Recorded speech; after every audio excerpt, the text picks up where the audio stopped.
नमस्कार।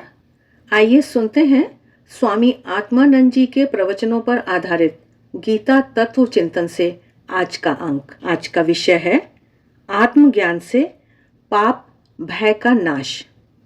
य एनम वेत्ति हंतारम यश्चैनम मन्यते हतम उभौ तौ न विजानीतो नायम हंति न हन्यते।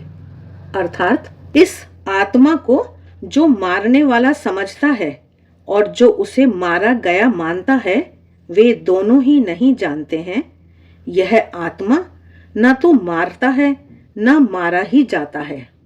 न जायते म्रियते वा कदाचिन नायम भूत्वा भविता वा न भूयः अजो नित्यः शाश्वतोयम पुराणो न हन्यते हन्यमाने शरीरे। अर्थात यह आत्मा न कभी जन्म लेता है और न मरता ही है। ऐसा नहीं कि यह नहीं होकर फिर से हो जाता है, अथवा यह भी नहीं कि यह होकर फिर से अभाव रूप हो जाता है। यह आत्मा तो अजन्मा, नित्य, शाश्वत और पुरातन है। वह शरीर के नष्ट होने पर नाश को नहीं प्राप्त होता।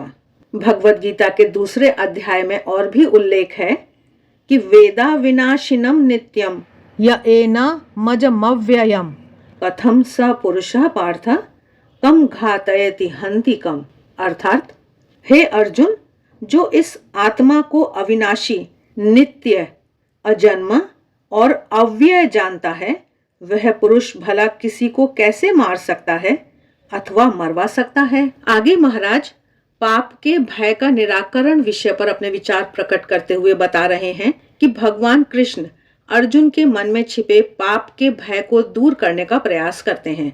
ठीक है, हम नित्य और अविनाशी आत्मा के आधार पर खड़े होकर कापुरुषता और दुर्बलता को जीत लेते हैं, अपने भीतर साहस को जगाते हैं, पर हत्या करने का पाप तो लगा ही रहेगा ना। महाराज कह रहे हैं कि हम कह चुके हैं कि अर्जुन दो प्रकार के भय से ग्रस्त था। एक था हार का भय, हारने का भय, और दूसरा था पाप का भय। हारने का भय कायरता और साहस के अभाव से उत्पन्न हुआ था। पहले के श्लोकों में अर्जुन के इसी भय को दूर करने की चेष्टा की गई है। अनित्य का भय नित्य से ही दूर हो सकता है। विनाशी का भय अविनाशी ही दूर कर सकता है। देह पर खड़ा साहस देही पर खड़े साहस की तुलना में नगण्य है। इसीलिए श्री भगवान नित्य और अविनाशी देही का पाठ पढ़ाते हैं। अब अर्जुन का पाप भय कैसे हटे? अर्जुन सोचता है कि गुरुजनों को मारकर पाप ही तो हाथ लगने वाला है। आत्मीय स्वजनों की हत्या से बढ़कर और कोई पातक नहीं है। भगवान श्री कृष्ण अब इसी पाप भावना को दूर करने की औषधि प्रदान करते हैं। पाप का कारण अज्ञान ही हुआ करता है। जहां मैंपन का बोध है, कर्तापन है, वहीं भोक्तापन भी आ जाता है। यदि कर्तृत्व का अहंकार न हो तो इसका तात्पर्य यह हुआ कि क्रिया के साथ मेरापन नहीं जुड़ा है। इसका परिणाम यह होता है कि उस कार्य से उत्पन्न होने वाले फल के प्रति भी मेरापन तब नहीं होता। क्रिया के साथ ममत्व भाव कर्तापन को जन्म देता है और फल के साथ ममत्व भोक्तापन का कारण होता है। यदि क्रिया से मैंपन हट गया तो कर्ता के फल चिपक नहीं पाता और तब क्रिया का गुण या दोष उसे स्पर्श नहीं कर पाता। अकर्तापन की साधना, इसको स्पष्ट करते हुए महाराज बता रहे हैं कि यह अकर्तापन की साधना दो प्रकार से सधा करती है। पहला तो ज्ञान का रास्ता, जिसमें साधक को यह धारणा दृढ़ करनी पड़ती है कि वह देह मन से भिन्न आत्मा है तथा आत्मा अपरिच्छिन्न और सर्वव्यापी होने के कारण क्रिया आदि विक्रियाओं से हीन है। दूसरा रास्ता भक्ति का, शरणागति का है, जिसमें भक्त अपने अहंकार को भगवान में विलीन करने का प्रयास करता है और इस प्रकार अपने कर्तापन को उन्हें सौंप देता है। पहले रास्ते को, ज्ञान के पथ को महान अहम की साधना भी कह सकते हैं और दूसरे यानी भक्ति के पथ को महान त्वम की साधना। महान अहम में साधक अपने अहम का विस्तार करता है, इतना कि आप ब्रह्म स्तंभ पर्यंत सारा विश्व ब्रह्मांड उसके अहम के अंतर्गत आ जाता है। वह अहम ब्रह्मास्मि, सोहम, अयमात्मा ब्रह्म आदि वाक्यों से ध्वनित सत्य की प्रतीति करने लगता है। वह अनुभव करता है कि वही सारे जगत में व्याप्त है और कह उठता है, जो कुछ है सो मैं ही हूं। दूसरी ओर महान त्वम का साधक अपने अहम को तुच्छ और नगण्य बनाता हुआ भगवान के अहम में मिल जाने का प्रयास करता है।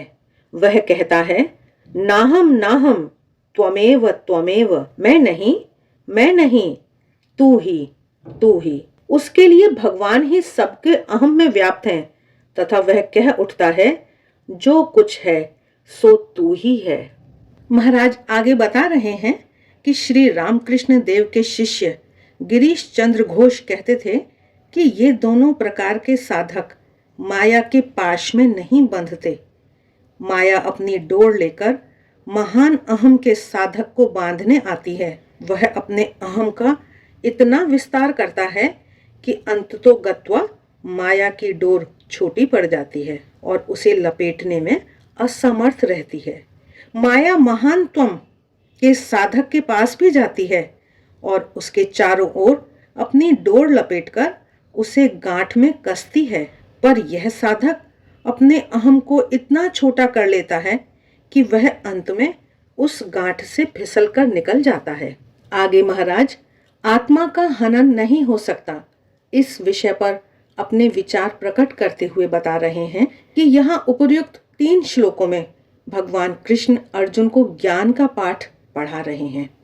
वे कहते हैं कि जो आत्मा को मारने वाला समझता है या उसे मारा गया मानता है, वे दोनों यथार्थ सत्य को नहीं जानते, क्योंकि आत्मा ना तो मारता है न मारा जाता है।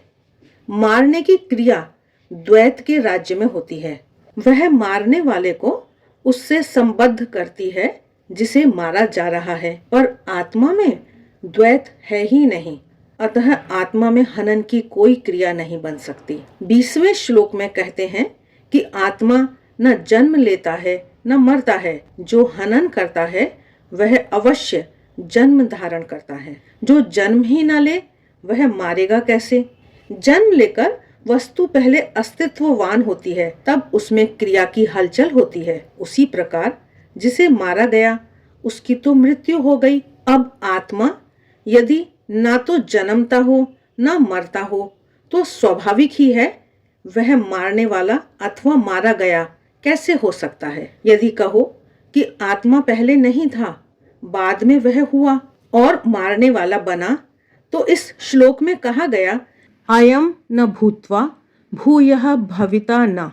ऐसा नहीं कि आत्मा नहीं होकर फिर से हो जाता है, अथवा यदि ऐसा कहो कि आत्मा पहले तो था पर मारा जाकर विनष्ट हो गया, तो इसका भी प्रतिवाद उक्त श्लोक में किया गया है।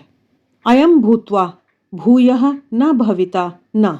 ऐसा नहीं कि वह होकर फिर से अभाव रूप हो गया, यानी सब प्रकार से यही बताया गया कि आत्मा में हनन आदि की क्रिया नहीं होती। शरीर के नाश से उसका नाश नहीं होता।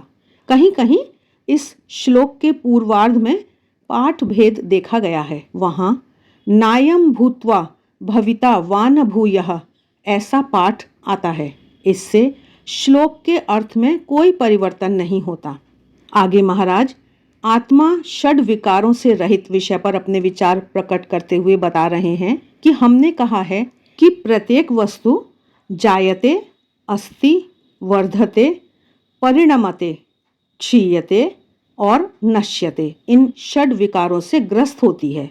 अब जहाँ पर जन्म और मृत्यु इन 2 विकारों का प्रतिषेध किया गया हो, वहाँ प्रारंभ और अंत के विकार निषेध हो जाने के कारण बीच के अन्य 4 विकारों का भी स्वाभाविक रूप से निषेध हो जाता है। इस श्लोक की प्रथम पंक्ति में न जायते म्रियते कहकर आत्मा को जन्म और मृत्यु इन दोनों विकारों से रहित बताया गया है।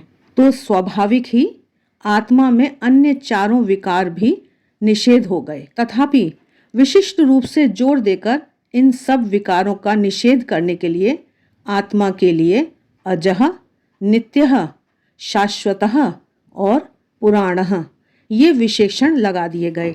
आत्मा को अज और नित्य कहकर उसके अजन्मा और अमरण धर्मा होने के भाव को भी पुनः पुष्ट किया। शाश्वत कहकर यह बताया कि आत्मा में किसी प्रकार का क्षय नहीं है। शाश्वत भवः शाश्वतः, जो सदा रहे उसका नाम शाश्वत है। यह संभव हो सकता है कि जो अजन्मा है और मृत्यु से रहित है उसमें क्षरण होता रहे, उसके रूप में परिवर्तन होता रहे। इसलिए शाश्वत कहकर यह निरूपित किया कि आत्मा में किसी प्रकार की परिवर्तन की क्रिया नहीं होती, किंतु वस्तु में क्षय दो कारणों से होता है, एक तो स्वरूप से और दूसरा गुणों से। यदि स्वरूप खंडित हुआ तो आकार की क्षीणता से क्षय की क्रिया हुई, यदि गुण खंडित हुआ तो वस्तु धर्म की क्षीणता से क्षय साधित हुआ।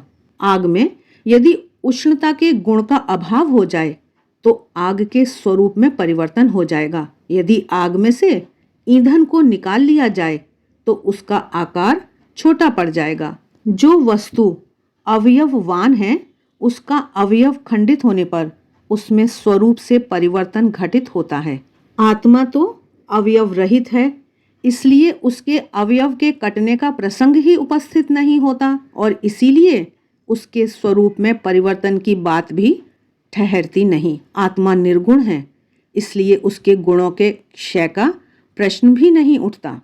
इस प्रकार शाश्वत शब्द से यह सूचित किया कि आत्मा में अवयव या गुणों का अभाव होने के कारण किसी प्रकार की क्षीणता उपस्थित नहीं होती। आत्मा को पुराण कहकर उसमें वृद्धि रूप विकार का प्रतिषेध किया गया। शंकराचार्य जी अपने भाष्य में कहते हैं, जिसका अर्थ है जो पदार्थ किसी अवयव के उत्पन्न होने से पुष्ट होता है वह बढ़ता है, नया हुआ है, ऐसा कहा जाता है।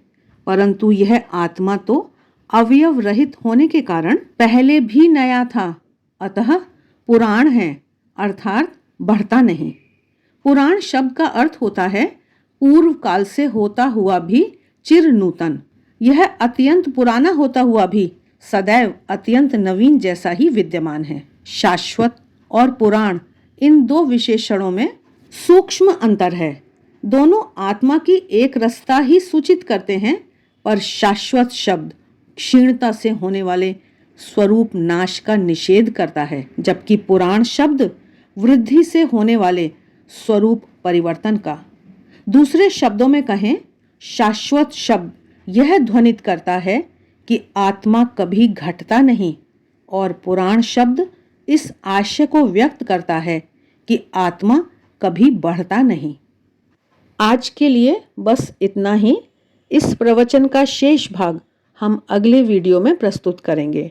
आशा है यह श्रृंखला आपको अच्छी लग रही है। वीडियो देखने के लिए चैनल को सब्सक्राइब करें, मित्रों के साथ शेयर करें। आप सभी का बहुत बहुत धन्यवाद।